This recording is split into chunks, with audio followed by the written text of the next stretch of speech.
Hi, and welcome. You're listening to the X22 Report. My name is Dave, and this is episode 1111A, and today's date is October 26, 2016, and the title of the episode is Another Confirmation That the Economy is in a Recession and Collapsing Quickly. Let's get into the economic collapse financial news. Now, for the past couple of weeks leading up to this election time, we're seeing that the stock market is going absolutely nowhere. But we have been seeing that more and more companies are laying off people. We're seeing that General Dynamics, they're laying off 700 people by January. Gannett, they're going to be laying off about 2% of their workforce. That's about 350 plus people. And when we look at these economic indicators, we are seeing that these economic indicators, they are pointing to a recession, and now they're pointing to a collapse. We are in a recession at this point.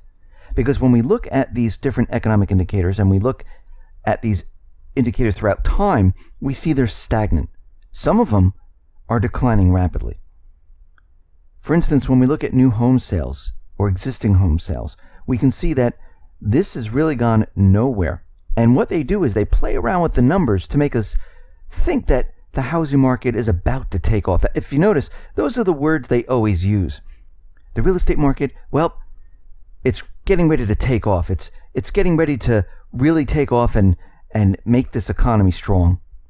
But what they really do is they go back to prior months like June, July, August, and they revise the numbers down, which will make September look better. Because if they don't do these type of things,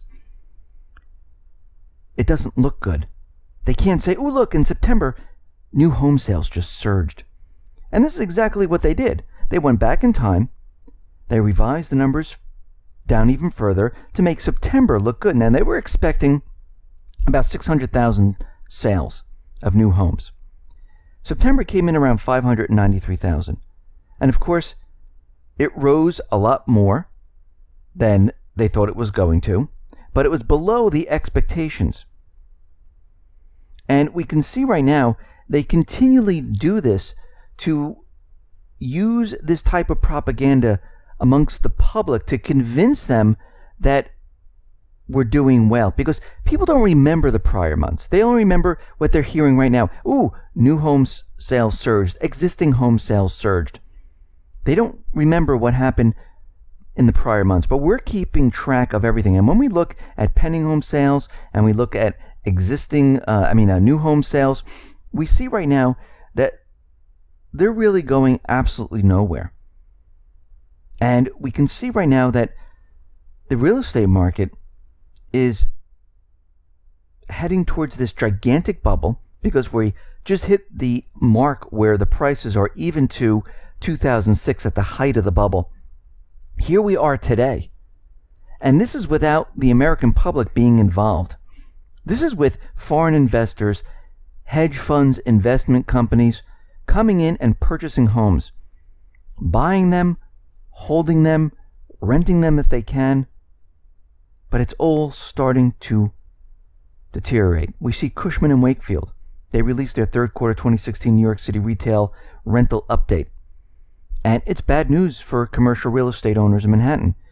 Retail rental rates declined year on year in 9 out of the 11 Manhattan submarkets tracked by Cushman, while vacancies, well, they have soared to over 20% in several markets.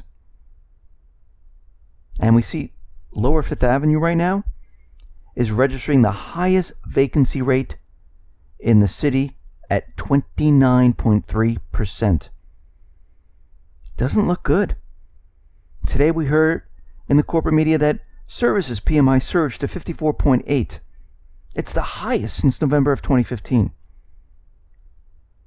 Well, when we look through this and we look at the data, the reason why it surged was because of government spending in the last quarter. And it spiked these surveys up. It wasn't the people once again. It was a government that was continually borrowing money and just went out and spent. We see wholesale inventories. Well, they were unchanged year over year for the first time since June of 2010. And we're seeing this is the weakest that we've seen. And what's happening right now is we are heading down to that area where we were back in 2008. And when we look at the graph, we are in a downward trajectory. And it doesn't look like there's any improvement whatsoever. And below the surface, things are not looking good. I mean, we're looking at motor vehicle inventories. They're up again month on month. And they're up by 9% year on year. Which tells us that people aren't buying. They're just channel stuffing once again. Remember how this whole thing works. Manufacturing in the auto industry, they produce the cars, and when the dealer accepts them, that's counted as a sale.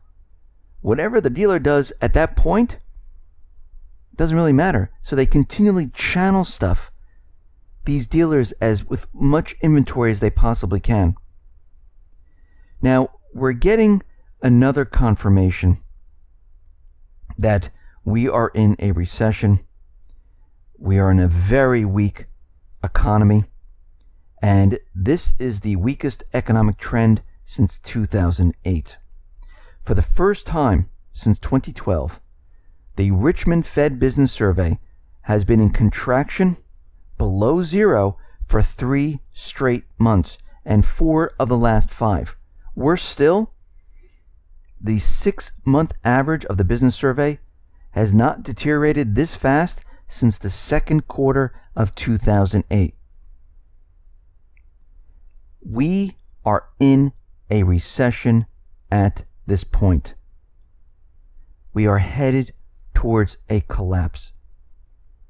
And when we look at all these economic indicators, they are either the same as 2008 or they are worse at this point. And remember, the central bank, since 2008, what they have done was not improve the economy. They have not put people back to work. They haven't put currency into the market. What they have done was they figured out a way at how to keep the economy stable. That's it. They don't have the ability to grow the economy. All they did was keep the economy on life support. There is no brain function. It cannot do anything. That's all they have done.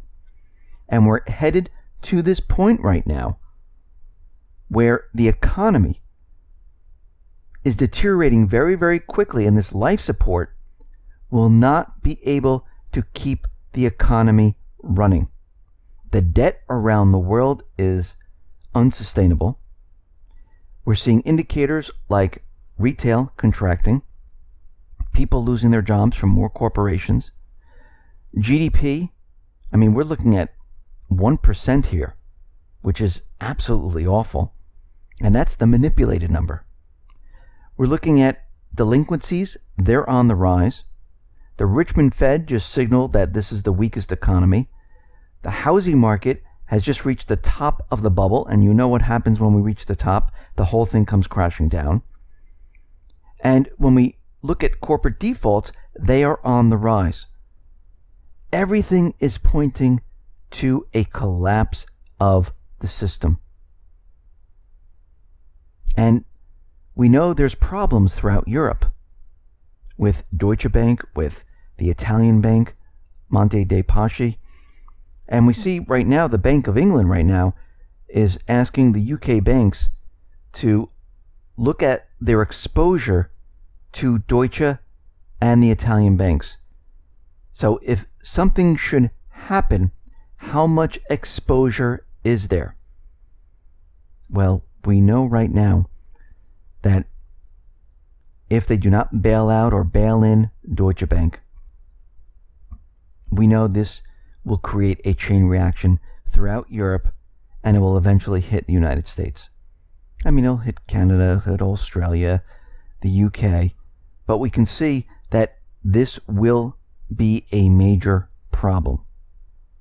And we can see right now, they realize what's going on. This reminds me of the time we were in the summer of 2008, at that time period, when Bear Stearns, when there was major problems with Bear Stearns and other banks and other financial institutions, other insurance companies were also having the same problems, but they were keeping that very, very quiet.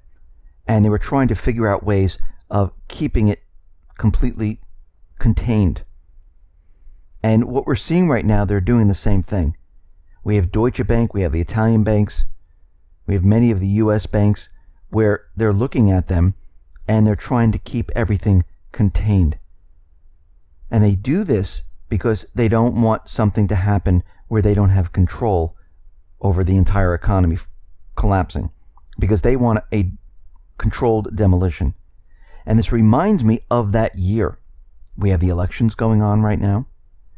Deutsche Bank is in trouble. Bear Stearns was in trouble. We have a candidate that is saying that the economy is in a recession. Back then, I hate to say it, but Obama said there were problems with the economy at that point. McCain said the economy was fine. Hillary's really not acknowledging that the economy is doing poorly. And it's starting to look like we're at the same exact spot. We had the housing market at the same level with this bubble. The stock market is at all-time highs. I mean, look at the similarities right now. And we have the subprime securities in the auto industry, the subprime securities in the real estate market, with the shadow banking. I mean, they are completely duplicating what happened in 2008. But this time, it is completely different. This time, there's going to be more businesses that are going to be shutting down. There's going to be more people that are going to be out of work. They're not going to be able to save the economy this time. They know it, because there's no bailouts, and they've printed or created currency out of thin air with QE. Even if they add another 10 trillion, that's all it's going to do is prop up the banking system. It's just going to prop up the stock market. But the internal workings of the country, it is going to collapse rapidly. They will not be able to stop it. You can do it once. You can keep the patient stable while things deteriorate.